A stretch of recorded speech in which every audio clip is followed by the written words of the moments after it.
In the headlines, Appeal Court upholds Bwacha Binani's governorship candidacy. APC presidential candidate Bola Tinubu takes campaign to Ebonyi State. National Bureau of Statistics says Nigeria's GDP records 2.25 growth in last quarter. Away from Nigeria, fear heightens in Malawi over increasing cholera cases as rainy season approaches. Hello and welcome to Trust News Update. I am Ayuba Ila. Thank you for joining.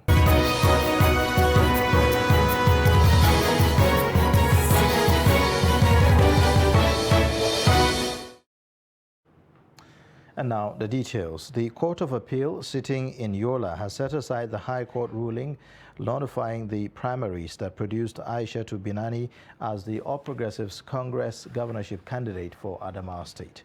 The unanimous decision of the three-man panel led by Justice Tani Hassan set aside the judgment of the lower court on Thursday and ordered that her name be resubmitted to the Independent National Electoral Commission as APC governorship candidate for the state. Last month, a federal high court sitting in Yola nullified APC primary that produced Binani as the party's governorship candidate for Adamawa. Justice Abdulaziz Anka declared that the judgment was based on substantial evidence of non-compliance with the party guidelines and that of the Constitution of the Federal Republic of Nigeria. A former chairman of the Economic and Financial Crimes Commission, Nuhu Ribadu, who came second during the exercise, had dragged Binani and INEC before the High Court, alleging vote buying, illegal delegates list at the primary conducted on May 27, 2022. However, the appellate court on Thursday set aside the judgment.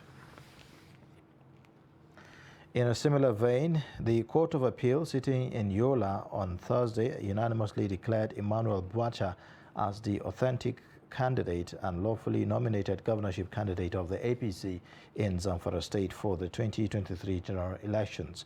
Briefing journalists at the Bwacha's campaign office in Jalingo on the victory, Director of Media Aaron Artimas said that the judgment set aside the Jalingo Federal High Court judgment, which purportedly voided Bwacha's candidature. Artimas said that the appeal court ruled that the institutions authorized by law to monitor and authenticate the conduct of the primaries, the Independent National Electoral Commission, INEC, security agencies and other organizations have presented reports to the effect that the primaries had been successfully conducted. He said that the court held that the lower court merely engaged itself in academic exercise by exploring irrelevant issues.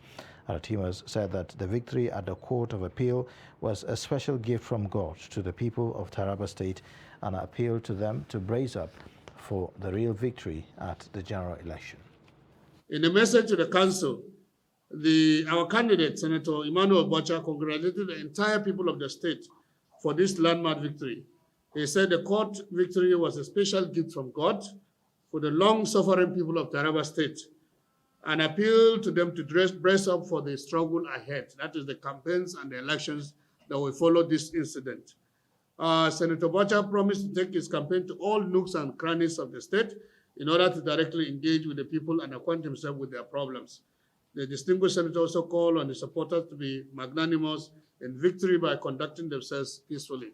Now, the report we are hearing all over the state has erupted in celebration and happiness.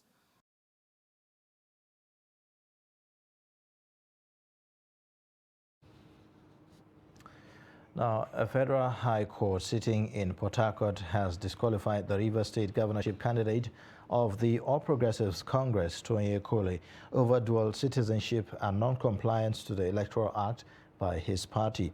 The People's Democratic Party in the state had approached the court to direct the Independent National Electoral Commission not to recognize Tonye Kole as the governorship candidate of APC for alleged dual citizenship. The PDP also said that the delegates election that brought Kole did not follow due process. The trial judge, Justice Emmanuel Obile, in his judgment agreed with the PDP. Kole, who has dual citizenship, is not eligible to contest the governorship position, adding that the APC primary that brought him in was not monitored by INEC. The campaign train of the presidential candidate of the All Progressives Congress, Bola Tinubu, was in Ebonyi State as part of its campaigns ahead of the 2023 presidential election. The party's candidate, aside from attending the rally, inaugurated a series of projects from roads to estates, a flyover bridge, and even backed a chieftaincy title. Bola Tinubu at the rally commended the Ebonyi State Governor, Dave Umahi, for his strides in infrastructure, describing him as one who is loved by his people. Today, we have all of you. We have all of these great men, great name surrounding me to say, go ahead, become the president of Nigeria. We want a change.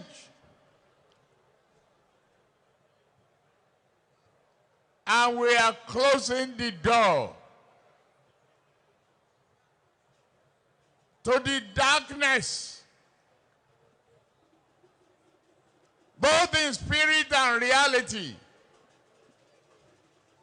16 years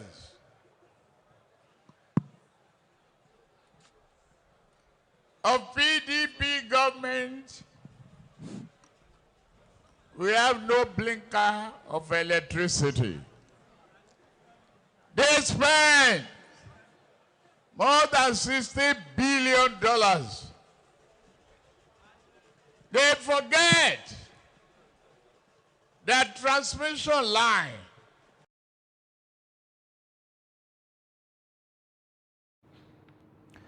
The police in Anambra State have warned politicians against the use of thugs to perpetrate violence in the run-up to the 2023 polls. And Commissioner of Police Echeng stated this during a parade at the state headquarters in Awka, Anambra State capital. He said that the command is committed to ensuring the safety and security of lives and properties that will be involved in the electoral process without bias. We also want to advise that we are in the period of politics. The campaigns have started. Elections will be February next year. And we also advise all state political stakeholders, especially the politicians, to play according to the rules. It is our wish and also command to make sure that the process is concluded seamlessly without any hitch. You're watching the news update on Trust Television. Coming up shortly. University of Maiduguri students begs FG to settle ASU demands. Details of this and more after the break.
Trust TV, documenting the Nigerian story.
Welcome back. You're watching the news update on Trust Television.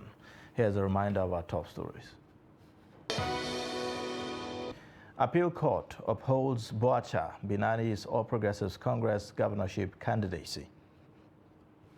APC presidential candidate Bola Tinubu takes campaign to Ebonyi State.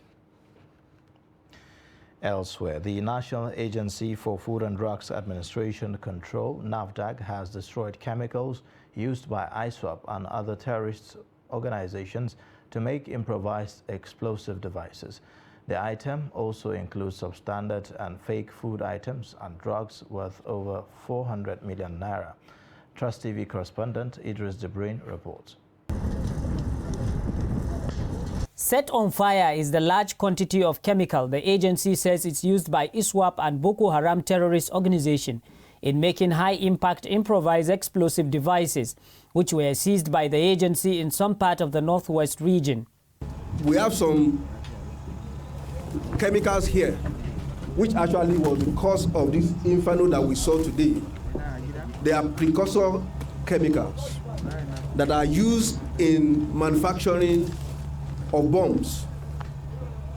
These chemicals were picked by DSS, and in the spirit of collaboration with other sister agencies, they handed over these chemicals to NAFDAC, and part of these chemicals were the things that caused this fire today before we even started the business. You can imagine if this chemical had escaped into the society, the kind of havoc it will have done to our society.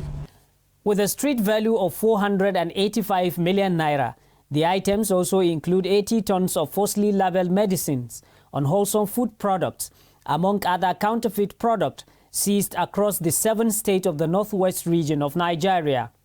The quantity of the item we have discovered here is over 80 tons of different 80 of different spurious food, chemicals, and other regulated products. Amounting to almost 500 million.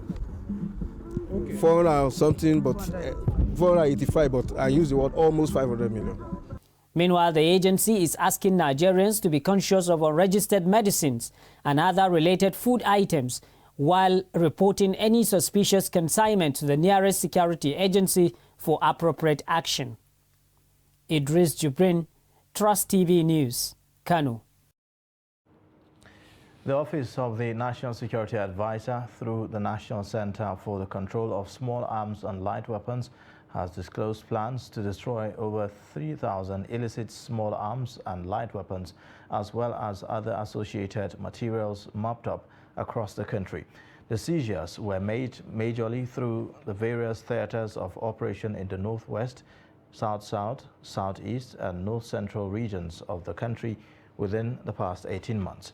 Addressing journalists ahead of the destruction exercise in Kaduna, the National Coordinator, Major General Abba Muhammad Dikko, retired, explained that the arms were handed over to the center from security agencies who are currently in various theaters of operations.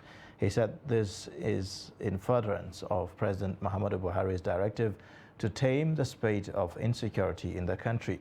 He stressed that security challenges had become precarious due to the availability of unlicensed weapons in the hands of people, saying that the Commission is saddled with the responsibility of regulating the acquisition and use of light weapons in the country. Students of the University of Maiduguri want the federal government to resolve all lingering disputes as it has with Academic Staff Union of Universities, ASU. This comes as the Borno State chapter of the union declared an inconclusive academic session for the semester in a bid to push the government to settle outstanding 8-month salaries and complete half payment of October salaries. The report. Various examinations will go on in the university, but the results will not be released, and those writing their final examinations will not graduate ultimately this session. This is because members of the Academic Staff Union of Universities, ASU, are protesting non-payment of outstanding entitlements and half payment of salaries and would therefore not be marking and recording students' grades this year. Some students feel sad on the development, expressing worry that their future is being threatened. They fear that it could lead to another strike, urging the government to act. In this case, when they refuse to release our results, it still means that we are still in strike. We have nowhere to go. So definitely we are still in strike. And this thing is going to affect us more and more than before, because we have a lot of places that they have been waiting for us, looking for us in order to come and tender our result. We felt the government would have been doing something tangible by now for us to have that future that they have planned for us. These are people we choose with our own hearts and our own minds. But today, it has turned back to a failure. It's because of God I even came back, and because of my studies I even came back. If I also should go on another strike, I think I'll just find something else doing, because education system in Nigeria is collapsing, or maybe I'll travel out of the country. We come to school, and even the lecturers that they once smile and talk to us, encourage us, are the ones saying that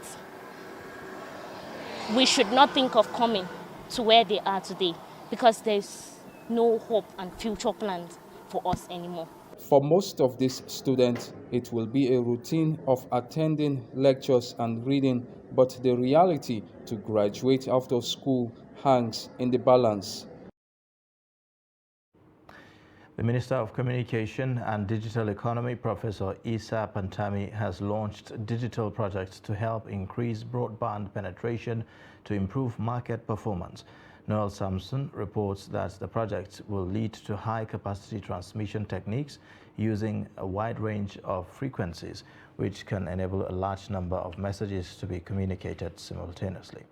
The term broadband is commonly referred to as high-speed internet access that is always up and faster than the traditional dial-up access. Broadband, which includes several high-speed transmission, will help improve the education sector and businesses, thereby revamping the nation's economy. Today, all over the world, there is no way we can promote our education, and there is no way we can promote commercial activities without broadband. It's impossible. It is because of this the World Bank report of 2022 clearly stated that if we will be able to increase broadband penetration globally to around 75%, that will automatically catapult the global gross domestic product by a minimum of 2 trillion USD. During COVID-19 pandemic, there are many beta and beta lessons. The beta lessons we have learned in the developed countries and other developing countries, even during COVID-19 with lockdown, their activities educationally continued. But in other developing countries, most of our institutions, from primary, secondary, to higher institutions of learning, were shut down. Why? Because of the challenge of connectivity, among others. The FCT Minister Mohammed Musa Bello highlighted the importance of having a transformed digital drive as it applies to digital economy. The improvement in broadband penetration and a lot of activity in the digital environment has really created the enabling environment for financial inclusion. And particularly also the tremendous expansion in personal identity of Nigerians during the last 2 years to a figure of almost over 90 million has definitely been a game changer. Broadband facilitates delivery of e-government services and applications, providing authorities more opportunity to communicate with constituents. Noel Samson, Trust TV News, Abuja. And in business news, the National Bureau of Statistics has disclosed that Nigeria's gross domestic product grew by 2.25% year-on-year in the third quarter of 2022. The NBS, in a report released on Thursday, stated that oil production also dropped averagely to 1.2 million barrels per day, adding that the sector only contributed 4.2% to the economy during the period. This means that the economy is steadily relying on the non-oil sector, which contributed 94.34%. The report, which said that the GDP reduced from 4.03% in the third quarter of 2021, blamed the slow growth on recession and the challenging economic conditions that have hindered productive activities. It said that the nominal GDP growth rate in the third quarter of 2022 was higher relative to the 15.41% growth recorded in the third quarter of 2021 and higher compared to the 15.03% growth recorded in the preceding quarter. Oil production drops to 1.2 million. We'll now take a short breather. When we return, the news update continues. Join us again.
That's great.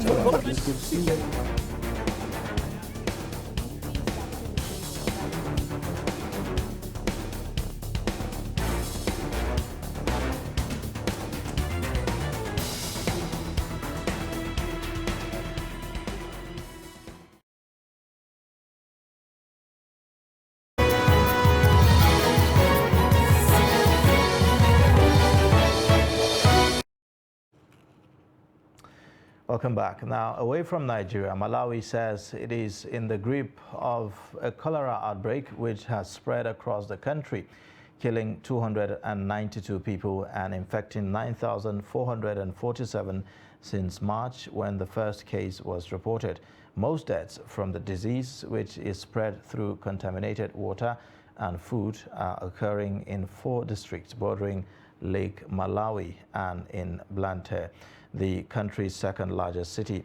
According to the health minister, Kumbize Chiponda, treatment camps, mostly makeshift tents, have been set up and cholera patients are arriving in droves, putting pressure on an already overwhelmed healthcare system depleted of essential medicines and equipment. Chiponda said that most deaths occurred after patients only attended facilities for treatment late into the progression of the disease. The outbreak now has a mortality rate of 3.1%, up from 2% in March. Health workers fear the worst is yet to come, as current cases were recorded before the onset of wet weather. And in sports news, Uruguay and South Korea cancelled each other out in their Group H opener as Diego Godin and Valverde both hit the post at the Education City Stadium. South Korea captain Heung Min Son played with a face mask after suffering a fractured eye socket earlier this month, but the Tottenham Hotspur forward was unable to have much of an impact on the game. Neither side recorded a shot on target during the match.